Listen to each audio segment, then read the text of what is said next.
And now, live from the studios of Freedom's Phoenix, Ernest Hancock.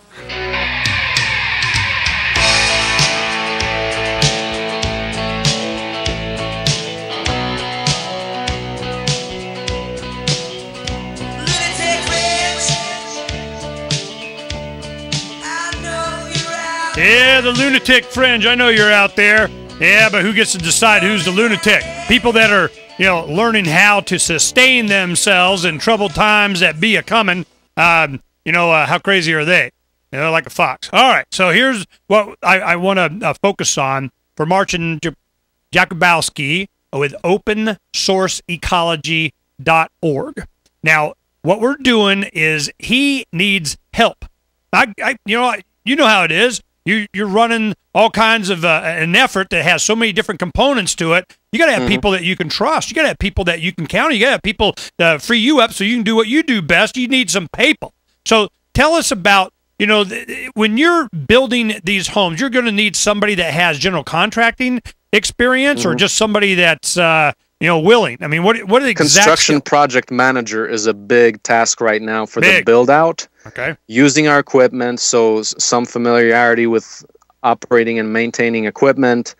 And before that is the fabrication manager to continue our production runs and to build out any of the outstanding equipment that we still have. Like we still need to build the second compressed earth brick press that we'll be using this season. So there's a little bit of preparation, including trencher, backhoe, cement mixer. We're also building a front-end loader-mounted cement mixer.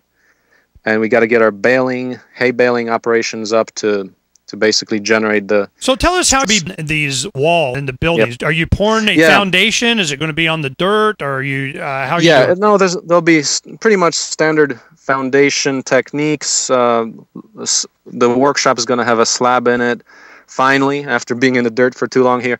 As far as the walls, I want to point this out, what we're trying. I don't believe anybody has done this before, but what it is a double layer of compressed earth bricks, a sandwich of them, and in between that you pack tightly straw bales so that you don't have to finish and plaster the straw bales. The CEB walls are already serving as that plaster. So you have super high performance, bulletproof, super insulated walls made from local natural materials, earth and straw. Now you already have your brick maker done, right? I've seen it operating. So you're making, how is it, something stupid like 5,000 bricks a day or something? Yeah. Very high productivity machine. Okay, so you put the bricks on the foundation, then you put a bale of straw next to it or hay or whatever, and then you put another brick. So you got this, this thing has to be 2-3 foot thick wall, right? Yeah, like 3.5 feet about. That would be, depending how we stack it. We can stack it to be the thick side of the bricks, or the bricks are 6 by 12 inches. So you can stack them 12 inches, so you have a foot right there and 2 walls that makes them 2 of them. Well, you're just making them from shoveled dirt sitting right there, so it's like you have an unlimited supply of brick, right?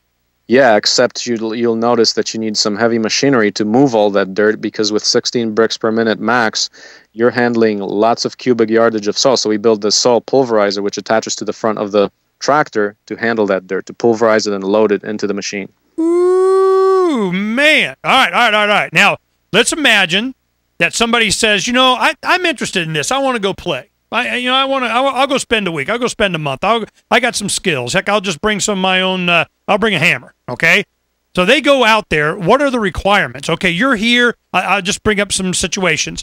I'm going because of what? I'm going because I'm going to get some new knowledge. I'm going to have some new contacts. I'm going to help humanity. I think in the future that my life would be better by helping get this going. I want to share. I want to entertain myself. What? Here's the real deal. Okay, so basically since the TED Talk, we've been growing very rapidly. So things like various foundations and others and notable people are approaching us. So what we have here is a hub of some very serious development. So the community on site is pretty dynamic, and you'll have fun.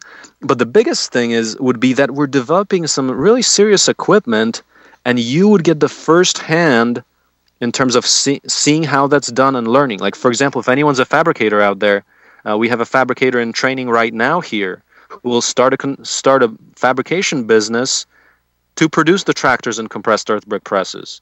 So that's a definite opportunity. And then add to that Other items like solar concentrator electric system, CNC machining tools, CNC torch tables, industrial robots, solar concentrators I mentioned, modern steam engines, and so forth. I mean, you're talking about learning if you're a productive type, if you're a guy who wants to really master their ability to produce things, this is the place. Okay, because we're combining not only mechanical technology but also automation, robotics, the full range of modern technology, except it's just open source and much more accessible. Okay, now so the reason I asked, let me tell you, a little something not everybody knows. I have some good friends that just bought 1,100 acres of land. Mm-hmm. And with this concept, they want to, we're just, a lot of people, I know a bunch of everybody, because land has gone down in price. They, saw what was happening, so they took advantage of the downward trend in the market because they knew they bought a bunch of precious metals, whatever. They're sitting okay, they'll go buy some land. Let's go out there and be left alone. So, in fact, one of my good friends has already done that in Missouri.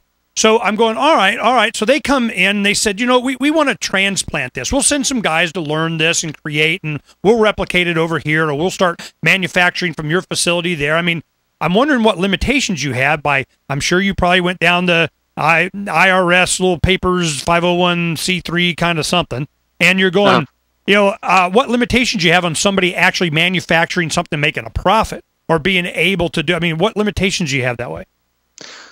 If someone wants to replicate what we already have published as open source plans, anybody is welcome to do that. Now, as far as on-site here, we're currently building a 4,000 square foot workshop where we can actually do effective production of about 4 machines at a time.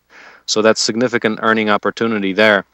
Like, for example, we're selling last season we sold the compressed earth brick press for $8,000, where the materials are about $3,500. And the next best competitor is selling the comparable machine for $45,000. So there's earning opportunity there, especially if you optimize the production that you can produce. Okay.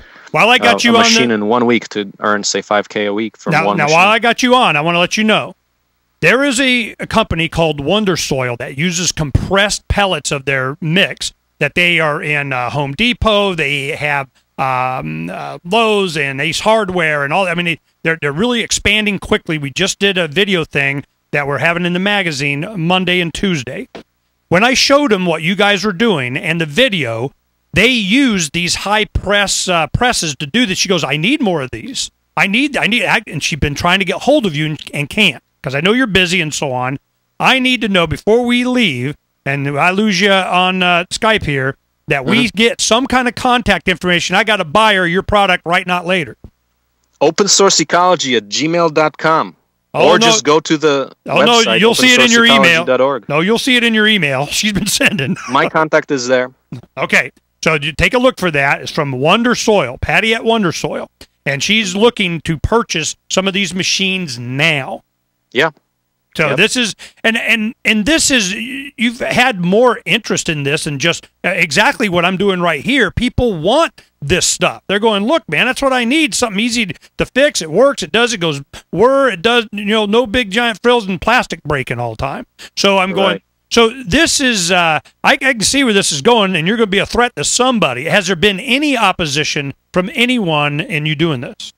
Not yet, because we have basically released the products only recently, last year. So we haven't gotten that type of visibility yet. And we're also basically the way we position ourselves is, hey, we've got open design that, say, another company who is threatened, well, what if they actually can use some of our design improvements to make their products better?